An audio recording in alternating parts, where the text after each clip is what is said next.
The first talk is on the U.S. Army Ordnance Board and the early history of the West Point Museum, with some reflections on the Museum of the Confederacy collections. Now, Leslie Jensen is a longtime military historian and the author of two books, A Regimental History of the 32nd Virginia and Johnny Reb, The Uniforms of the Confederacy.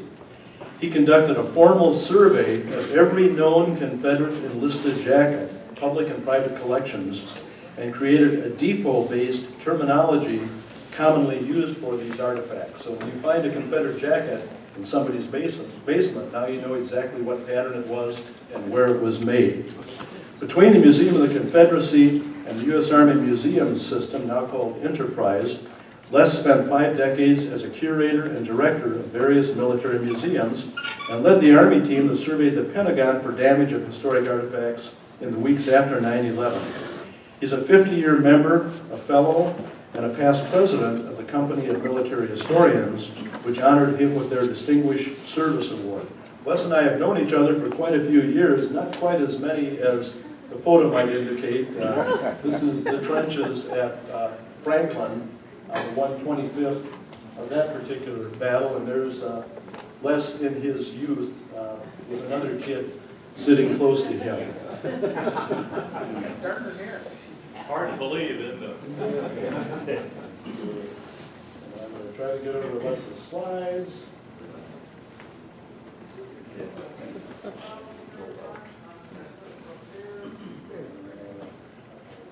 sure I've got the right slides here. This is Ordnance.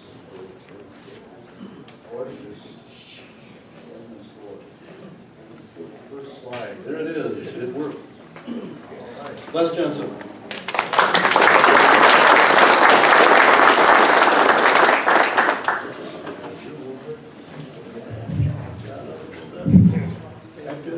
Well, good morning. Good morning. Good morning. Good morning. Every once in a while I do get a chance to do a cadet class, and you really got to wake them up. First of all, thank you for inviting me to come and speak to you all. It looks like it's going to be a great day. And my wife, Juanita Leish, is here as well. She's done a lot of work with Civil War women's stuff over the years, and she's helping Wendy out with the display down there. Steve tells me I should define a couple terms before we really get started here. The formal title of this talk is West Point, the Artillery Museum, and the Ordnance Board. And when we say West Point, actually you're talking about a landmark. It is a point on the Hudson River on the west bank of the river, therefore the West Point. And located on that is where the United States Military Academy is in this since 1802. And the purpose of the Military Academy course is to create officers for the United States Army. Has nothing to do with NCOs, privates, or enlisted men, or of any type. And that's basically what they do. Not every officer, of course, is a West Pointer. The majority of them probably are not. But the Academy's had a considerable influence over the years. The other is Ordnance. I need to define that. And basically has anything to do with weaponry. Does not have to do with uniforms or equipment or that sort of thing unless it directly supports the weapon. So anything from muskets to cannon to projectiles to buckets and sponges and that sort of thing, all is ordnance. And the way I put it when people ask me what I do, I'm the curator of arms and armor at the museum. I just say if it shoots or if it keeps you from getting shot, it's mine. This is actually a structured talk. I do that because it keeps me on track and we get there, hopefully get through in the right amount of time. And so I ask you to hold the question until the end if you would. And I'm going to just try to run through these. I'm actually going to read a lot of this, so please forgive that.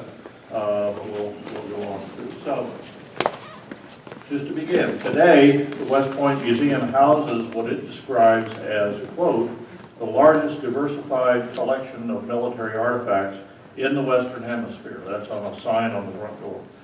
It's 6. Now we got to do this way. First one goes twice. Move this one. Okay, can you still hear me? Yeah. Its 6 permanent galleries address the history of warfare, West Point, the U.S. Military Academy, American wars, and the U.S. Army's role in operations other than war, small weapons, and large weapons. Its galleries are intended to support the academic curriculum of the Academy, and because the Academy covers a wide range of military subjects, so does the museum. In 2004, the museum celebrated its 150th year as a public museum. 1854 was the year assigned by Major Edward C. Boynton in his History of West Point as the date of the establishment of the museum. But although Boynton was writing only 17 years after the event, we now know that while 1854 might be the date when the museum's doors were first thrown open to the public, in fact, some form of museum had been in existence for some years previously, and the collection itself had been building since the American Revolution.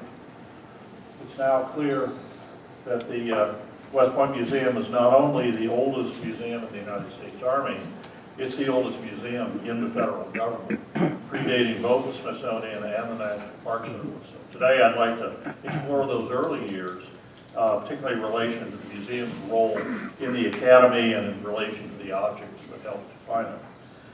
As early as 1776, there was a recognition in American political and military circles of the importance of recognizing and preserving important objects that reflected aspects of the new nation's history. When General Richard Montgomery captured the British garrison at Fort Chambly, Canada in October 1775, among the trophies of war taken from the garrison was a stand of colors of the 7th Regiment of Foot, the Royal Fusiliers. The capture of these colors, the first ones taken from the British, was announced in numerous letters from Montgomery and General Philip Schuyler to the Congress, and when they were sent with the victory dispatches to Philadelphia, their progress through New York and further south was tracked in correspondence and in local newspapers. When they arrived in Philadelphia, and they meaning a stand of colors can be one or two. When they arrived in Philadelphia, John Hancock displayed them in his house, and there's strong evidence that they may have been displayed in Independence Hall thereafter. Certainly, John Trumbull, when he painted his famous depiction of the Committee on Independence reporting to the President of Congress, showed captured colors and drums prominently displayed on the walls. While the exact colors he shows are fictitious, there is correspondence from late 1776 from a congressman mentioning captured German colors from Trenton being displayed in the Congress while it was being in Baltimore.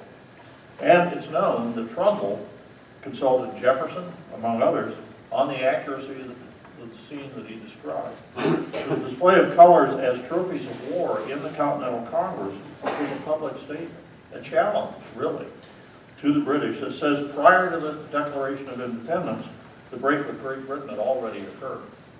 Such a display could not fail to impress upon the delegates the gravity of their action. You remember Hancock said something about we shall all hang separately or we'll all hang together. But either way, that would be their fate if the whole thing failed. But colors were not the only symbols of victory. The other important one was captured artillery, including this gun taken to Saratoga. Among troops of all nations, the worst disgrace for infantry or cavalry was the loss of a color, but for the artillery it was the loss of a gun. Although the fledgling Continental Army seems to have lost track of its first artillery captures at Fort Ticonderoga, from then on, most of the captured artillery was in some way identified and tracked. The first large group of artillery was acquired through the surrender of Burgoyne's army at Saratoga. Others were captured at Stony Point, Cowpens, Utah Springs, and Yorktown. A large volume correspondence documents that 40 guns, at least, were engraved at West Point in 1783 with the facts and the date of capture. This one taken at Stony Point, you can just see the Stony there on the engraving. Although many of these guns were later dispersed to other locations, a number of them have never left West Point, and this is one of them. They are among the very first items preserved by this country for their historic connections and indeed the practice of engraving captured cannon seems to be an American idea. After the Revolution, West Point remained as an active post with a very modest cadet program, and even a small building serving as an academy for the use of fledgling artillery officers. But it was also a storage depot for captured guns and weapons of all kinds, including about 20,000 muskets and etc. So when the U.S. Military Academy was officially established in 1802, a few of the surplus arms from the Revolution were still there, though most of them had already been consumed in the Indian Wars in the 1790s. This musket, the British Brown Bess, is most intriguing. It has U.S. property marks on the lock and on the barrel, indicating it was captured property. On the barrel, it's marked the King's Own Regiment, 4th Regiment of Foot, and it's listed as number 1 in the first known catalog of the collection, which dates to about 1890. It's in generally very good condition, has obviously been well taken care of, although it was clearly restocked, likely by the Americans in the 1780s or 90s. And you can tell that by the butt plate, which has sort of a thumbprint profile, very different from the British one with the very long tail that they have. Interestingly, King's Own Regiment was only in 4 major actions in the Revolution: Lexington and Concord, Bunker Hill, Brooklyn Heights, and Germantown.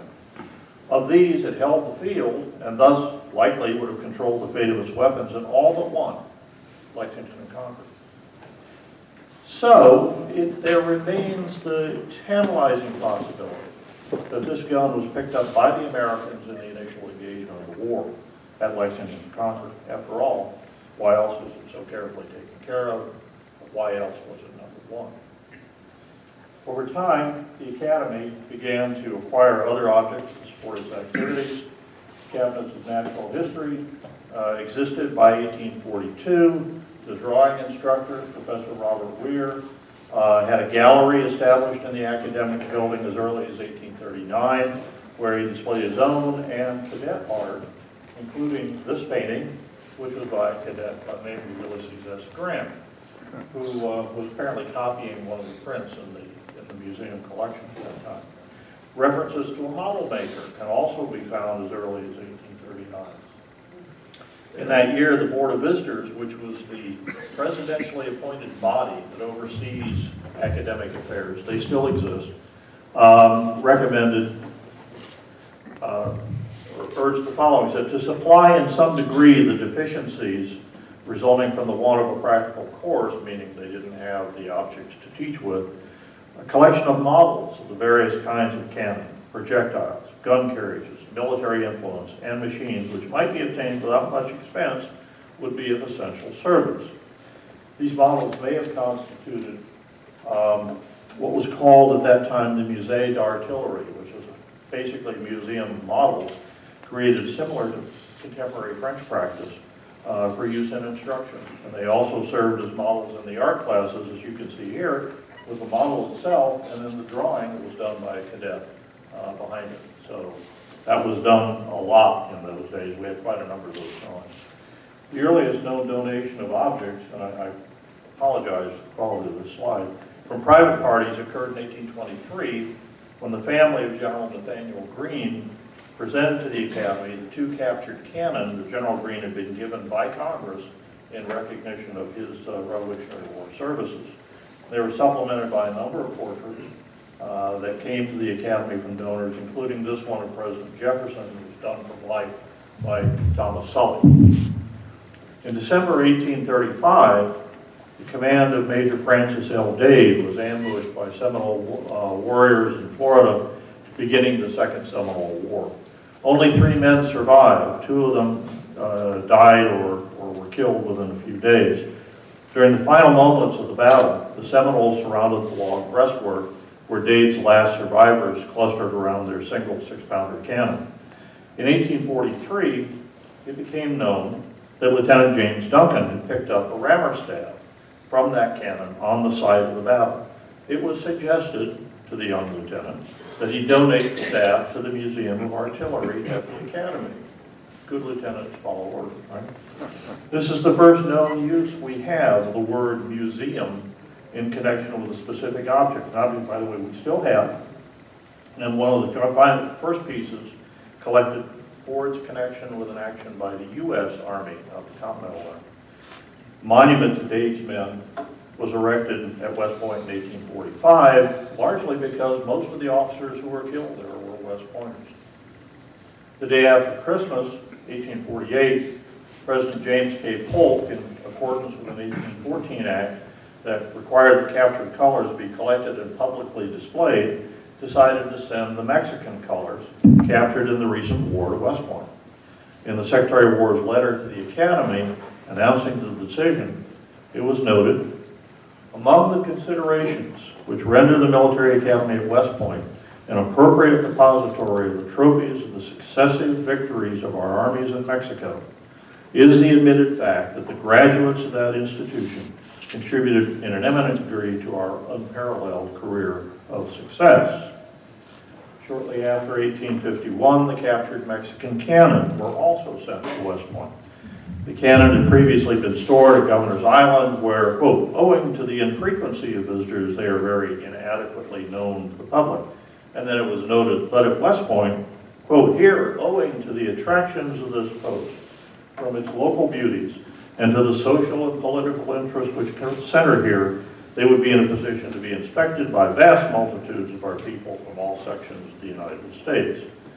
Then they go on to say, but it's in reference to the cadets, to the influence of those trophies upon the imaginations of the impressible and ardent youths who are to be the future defenders and heroes of their country, that their deposit at this place becomes of more importance. By the care of the Ordnance Office, these cannon, mortars, and howitzers have received inscriptions giving in brief the history of their captures with the names of the battles and dates, following that tradition from the Revolution.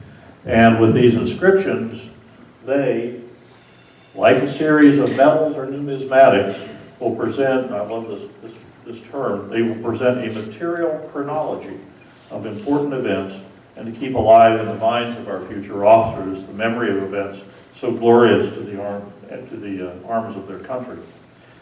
Finally, the War Department began transferring to West Point the remaining captured colors then in Washington, including in 1858 two that had been presented to General George Washington by Congress at the end of the Revolution. Dubbed by the Washington family the Alpha and the Omega, the first and the last, these were the colors of the 7th Regiment of Foot, taken at Fort Chambly, and one of the Ellensbach Bayreuth colors surrendered at Yorktown. George Washington Parke Custis, Washington's adopted grandson and recent superintendent, Robert E. Lee's father-in-law, had given them to the War Department, and they were then sent to West Point. The cumulative effect of these transfers was to recognize West Point as the repository of the Army's war trophies, a role it had de facto been fulfilling since the Revolution. By 1853, the Board of Visitors, which is the presidentially appointed body, as I've noted, to overview Academy affairs, was recommending the establishment of a museum of artillery, supported by a $5,000 appropriation. Big money for that time. I don't think they ever actually got it. And it justified its course by saying, quote, we are of the opinion that a museum of artillery is much wanted here. England and France have them on a very large scale. We would therefore recommend one for the West Point Academy to contain the arms of the different nations with whom we may be at war. There is a room here which our trophies are deposited, which can serve for a number of years for this purpose and render all future expenditure very small. That this country should have the means of keeping up with the various improvements in all arms is so evident as to require no argument. By 1854, a number of the elements of what would become the museum were operating in close proximity on the second and third floors of the building known as the Academy. An English Army officer visiting in 1854 had this to say. In the third story is the trophy room, 75 by 38 feet, in which, besides captured flags and other military trophies, is a small collection of artillery models, etc., to which are attached the statuary and picture galleries, each 70 by 22 feet, the former being chiefly filled with plaster casts for drawing models, and the latter, containing the exhibition of paintings, drawings, in the center executed by cadets, besides a full-length portrait by Professor Robert Weir of Colonel Sylvanus Thayer, who was known as the father of the Academy. But not all the objects were yet in one place. The Ordnance compound, which still stands below modern Fay Trophy Point, it's now known as the Firsty Club, housed other objects. In the laboratory yard, enclosed by a granite wall, you can see the wall right down there, are the gun sheds and also a large collection of trophy guns, mortars, howitzers, etc., with a piece of the heavy chain stretched across the Hudson River from West Point to Fort Constitution during the Revolutionary War. And, as officer noted, in the library were portraits, Mexican flag staffs, and medals. It would be some time before these collections were brought together, for in the late 1850s, the desire was for a museum devoted to ordnance. Superintendent Major J.G. Bernard reported in 1855, quote, "The value of complete a museum of arms is, I believe, perfectly appreciated by the board, while the annual appropriation asked to be provided is very insignificant." You notice how they're backing off from that $5,000 figure as they go through. Lieutenant Fitzjohn Porter, then the instructor of ordnance and cavalry, added his view. The extension of the Museum of Arms so as to contain models of all arms that can be procured from other countries, as well as those of our own, would greatly enlarge the means of instruction and tend to produce improvements in our own arms. The small collection we now have is always an object of interest to the many strangers who visit this post and is the means of disseminating information to the country. To the Ordnance Department, to occasional contributions from officers and strangers, and to one workman in the department, the museum is indebted for the present varieties. But this has been forming for many years, and inventions of late date never are exhibited, but by models made at the post from frequently very incomplete descriptions. A museum of arms of value to the institution and to the country would be soon established by an annual appropriation of from $200 to $300. Although such pleas continued into the next year, another source for increasing the collection and making it an important reference source was already being accessed, the Ordnance Board. Originally established in 1831, the Ordnance Board, generally made up of 4 or 5 officers, met periodically to review, test, and recommend adoption of all manner of ordnance equipment. It sometimes met in Washington, but in the late 1850s it began to meet at West Point. Not only was West Point located closer to the epicenter of American arms manufacturing in New England, but the Army's commander, Major General Winfield Scott, spent much of his time there. The present Cold Spring Foundry, just across the river from West Point, where the parent guns were later made, coupled with storage of much of the official collection of the models at Waterville Arsenal, about 60 miles north, also made West Point attractive. Moreover, a few samples of ordnance-tested items, such as this French Robert breech loader, the one on the bottom, originally acquired by the Ordnance Department in 1837, may already have been sent to the museum, making it sort of a quasi-reference collection. On February 27, 1857, the post of Instructor of Ordnance and Gunnery was created, the first holder of that post being Captain James Gilchrist Benton. And we're going to spend a little time on this slide, so stay with me. As the instructor, Benton was also in charge of the ordnance on the post and was the de facto curator of the museum, although that term wasn't used yet. He was one of the more experienced officers in the Ordnance Department. He's a graduate of Military Academy, class of 1842. He'd served at Waterville and Charleston Arsenals, at the San Antonio Ordnance Depot, and the Harpers Ferry Armory. Spent 6 years in the Ordnance Bureau in Washington, helping to prepare the system of artillery for the Land Service and the 1850 Ordnance Manual. Perhaps most importantly, he had served as a member of the Ordnance Board in 1854 and 1856. The breech-loading carbine tests concluded in the fall of 1857 at West Point were a continuation of the Ordnance Board's trials seeking a suitable breech-loading carbine for cavalry use. Benton, although not formally a member of the board at that time, was appointed as the recorder while the board met at West Point. Thus, Benton not only was intimately familiar with the history of the trials of patented arms, he was able to see and review the latest arms submitted to the board, and he knew what was available. The presence of a number of these weapons in the collection, along with existing correspondence, indicates that Benton aggressively sought to add items to the collection during his tenure. As such, James G. Benton was one of the first men associated with the museum to actively seek objects in accordance with a collecting plan. And it followed the earlier Board of Visitors recommendation, quote, to include models of the latest approved small arms of our own and other countries. Such a disciplined manner of collecting was unusual in any museum at that time, but it reflected the Ordnance view that the museum should have a significant military purpose and not be just a repository for obsolete relics. For the most part, Benton acquired carbines for the museum from ordnance stocks after small quantities were bought by the Army for trial. One of these is a Burnside carbine in the collection, first model, numbered 164. Ambrose E. Burnside, himself an Academy graduate, patented the carbine in March of 1856. By October of 1857, 250 of these were nearing completion, and Burnside hoped to sell these to the government. 200 had been purchased by November 1st, 1858, and Benton requested one from the Ordnance Department. New York Arsenal sent one from stocks to Benton for the museum on 25 November 1857. We have all this documentation on this particular weapon. Ultimately, these 200 were the only ones of this model purchased, and Burnside sold his interest in the carbine to the manufacturer.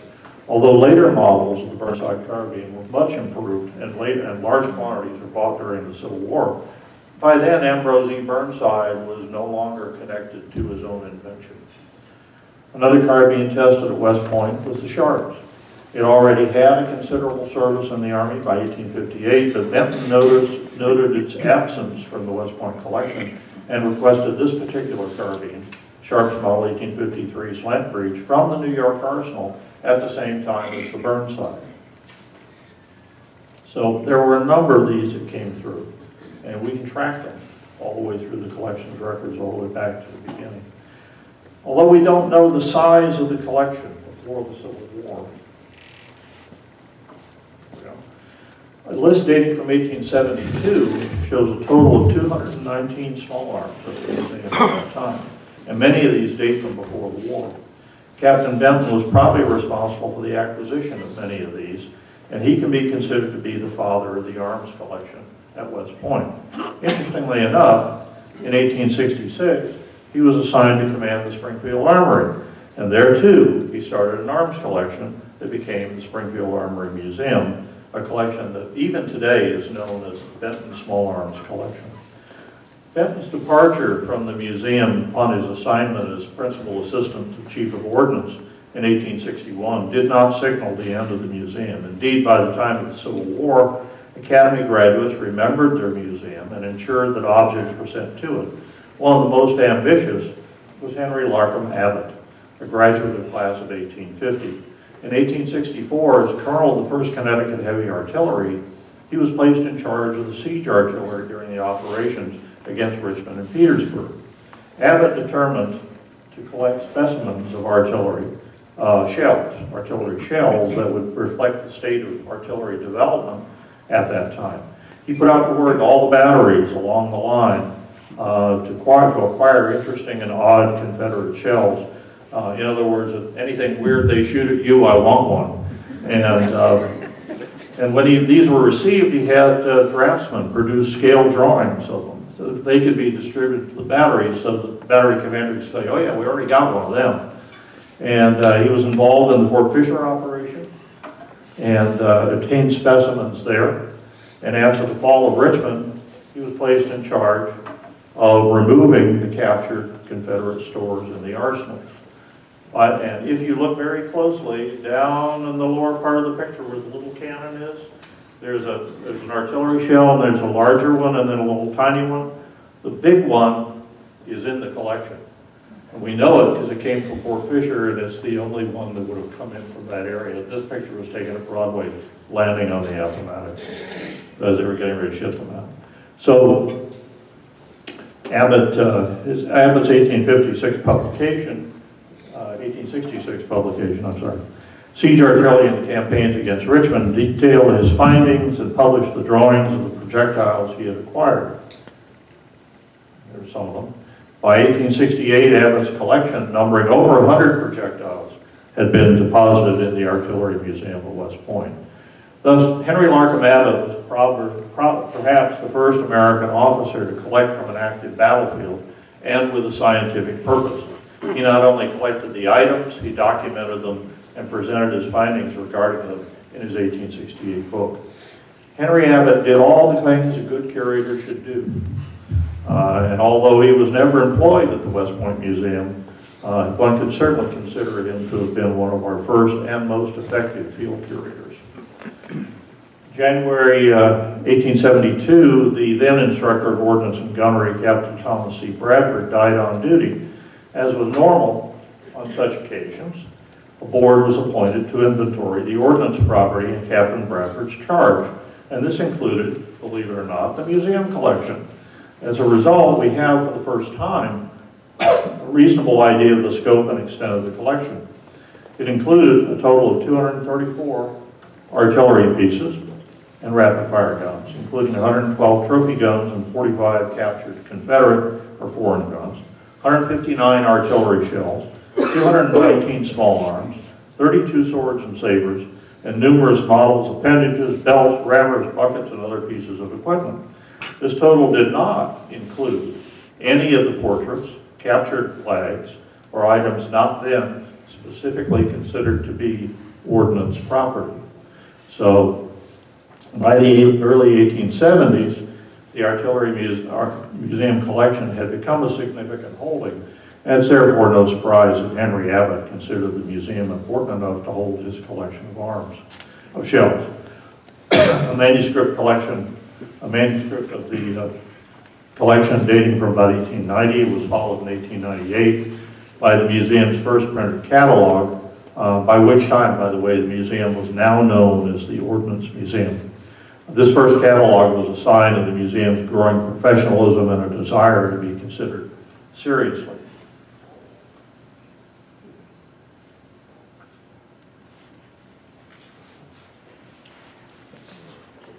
The museum would continue to evolve and expand. Over the years, it's been housed in 4 separate locations.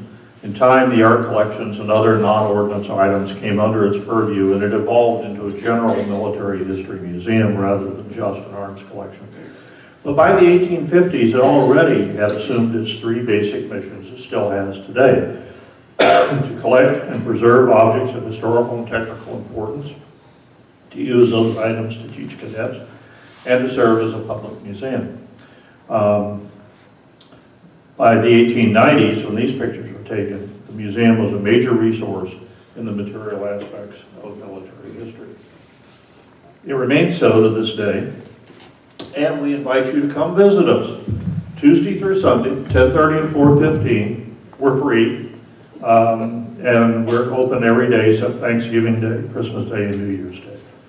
So, questions? Thank you. Thank you very much. Yes. You showed a picture of a breech-loading rifle from France in 1837. Yes, that one was known as the Demondian or the Robert, and it was important because it had a self-contained cartridge. Excuse me. Were the French the ones that invented that mechanism? Oh, yeah, they did. And there's actually 2 of those that were brought back by Mordecai, who was one of the young heroes of the Ordnance Department in those days. The other one's at BMI, and they do exist. So, yeah, we got one that the French decided it was too revolutionary and weird to try to use, and the American Army looked at it and said, the boys will never understand how to use this. So they never introduced it, but they have them, and they knew about it. So, yeah. Yes, ma'am.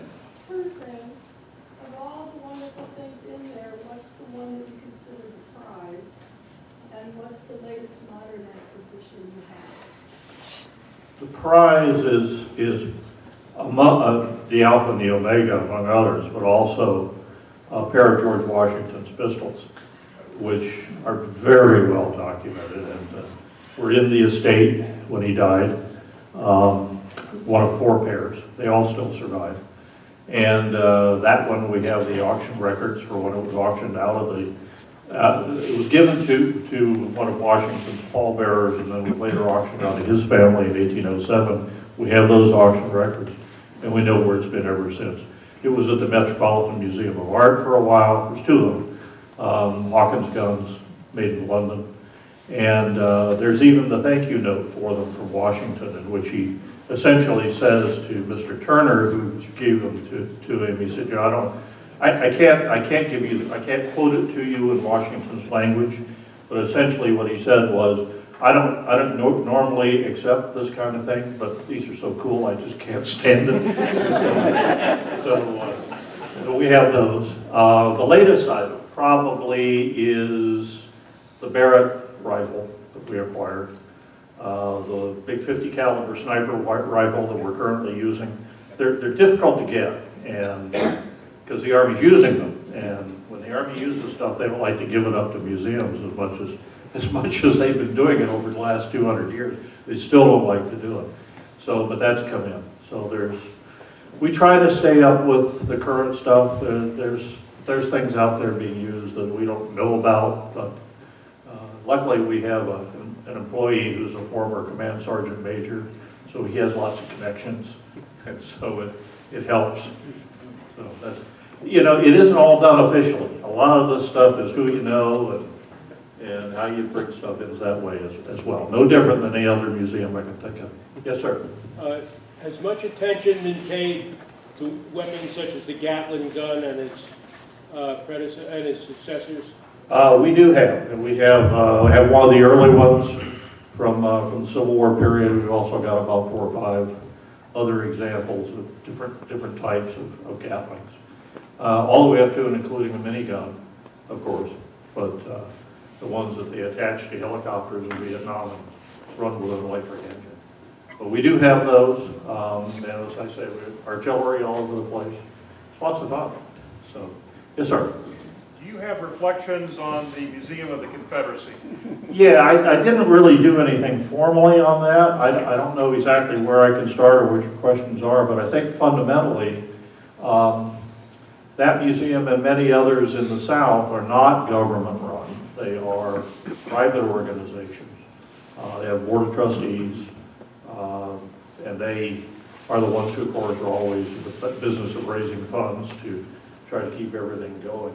But that's fairly typical of the South. If you look at Virginia, the Virginia Historical Society, here the Historical Society is, I believe, a state agency, is that correct? Okay, not Virginia, it's a private organization. Colonial Williamsburg is a private organization. Museum of the Confederacy is a private organization. And that's the way it's done, I guess because, number one, it's sort of a long-standing distrust of the government, but also the government's never wanted to support that sort of thing over time. And so that's how it's basically done. You go down to Charleston Museum in South Carolina, oldest museum in the country, another one that is privately run. So what was your question, though? I have visited the Museum of the Confederacy when it was in Richmond. Right. Surrounded by the University Hospital, but it appears that they're branching out. One is now in Appomattox, a wonderful museum. I think there's one in Norfolk planned. Yeah. But as a private organization, we all know what's going on socially. Yes. But it is an amazing museum, and Dr. Caskey, who was one of the directors in that museum, was a guest of the roundtable back in '06 and talked about the preservation of the flags. Yeah. And I think that's just such an underrated museum and the effort they've done to preserve. I'm just anxious and worried that it's an organization that'll continue. Yeah, me too. I was their first curator of collections in the beginning of 1973. And we actually, at that time, there's only 4 people on the staff. The director, myself, Ellen Brokenborough, who was the assistant director, the librarian, who'd been there since 1939. sharp lady, I tell you, and one other. And we were the ones who got the 1976 building done. But like private museums, I mean, you didn't go out and just buy all sorts of cases wholesale and all that. We built those things. And we did it at night after an 8-hour day, and I did many a night up on a ladder, spray painting the ceiling black so that we could make the lighting look good. And more paint in my hair than I want to tell you about.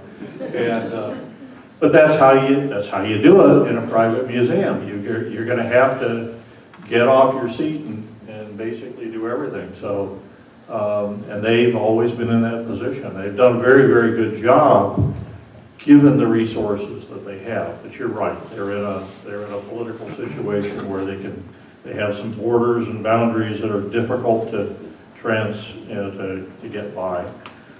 They did make a statement some years ago about there's some audiences we're just not going to reach, and we understand that. But they are trying this other venue, the Appomattox, which I agree is an excellent situation. Appomattox, unfortunately, is out in the middle of nowhere, but still, it hopefully will attract some things. But it's the game that all museums have to play to a greater or lesser degree. I mean, even the Metropolitan Museum of Art, the curators there have to go out and raise funds in some cases for their own operations. It's just endemic all the way around. Army museums are actually pretty lucky. We don't have to do that. They may starve us to death, but they aren't going to make us go out and raise money. In fact, it's illegal for us specifically to do it. We have to have a support organization to take care of that kind of thing. So it's interesting. Yes, sir. I'm curious, with the emphasis on drones in Ukraine, what sort of a collection do you have? We don't have anything yet, as far as I know. The Army has had, I'm not sure how much of this I can say. We've had people training the Ukrainians at one time or another. They're not there now. We've been sending some kind of equipment to them. But I don't think we're going to know what is there or what's there to be collected for a while yet. It's too early, and as you know as well as trying to watch the TV and find out what's going on, the information's pretty slim on what's actually happening in the field as well. So we see lots of pictures, but you never know where it is or under what circumstances it really are. So it will come in time if it's deemed important to do so. I'm sure we'll have somebody will get sent over there to deal with it at some point. So far, nothing. So, yes, sir. Yeah, has the museum received any pressure or made any changes because of the social unrest and getting rid of Confederate monuments and such? There's some stuff going on, but I can't talk about the details because I don't know what they are, quite honestly. Yes, sir. In addition to the French thoughts on the breech loaders, do you know if it's true that Robert E. Lee distrusted repeating rifles because he thought the troops would waste ammunition? I don't know about Lee. I know some of the chiefs of ordnance felt that way.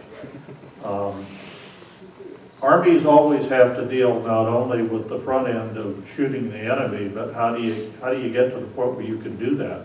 And that means carrying a lot of ammunition. And that means more wagons, that means more horses, that means more this, more that. So, yeah, I think there was always some reluctance to go in that direction. But I don't know about Lee particularly. I've never seen anything that indicates he had an opinion on that at that point. So, I'm going to get him first. Yes, sir. I was at West Point about a little bit over a decade ago.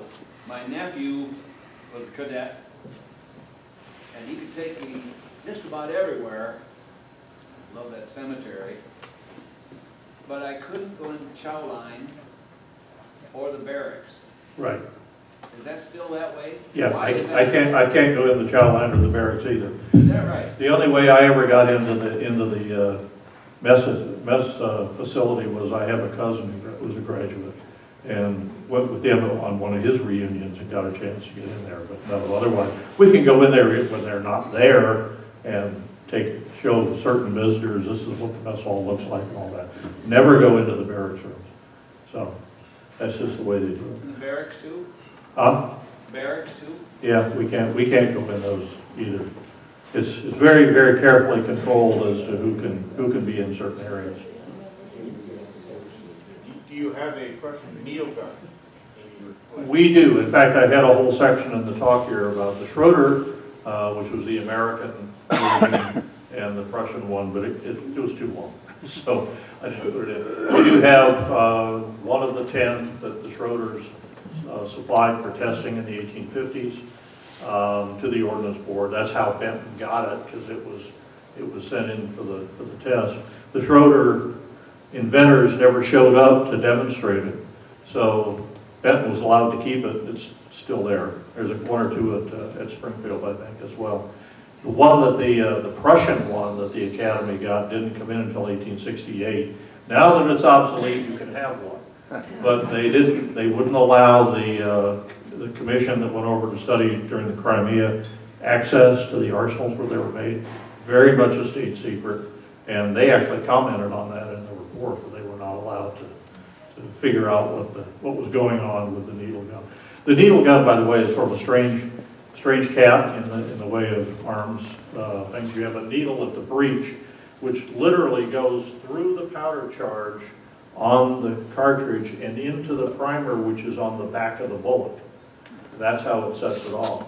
But what's good about it is the whole thing is self-contained. There's no percussion cap that you have to put on separately. It's all self-contained in the cartridge. That's why it was a success. A little crude, but it was a success. So, all right, I guess we're about at time.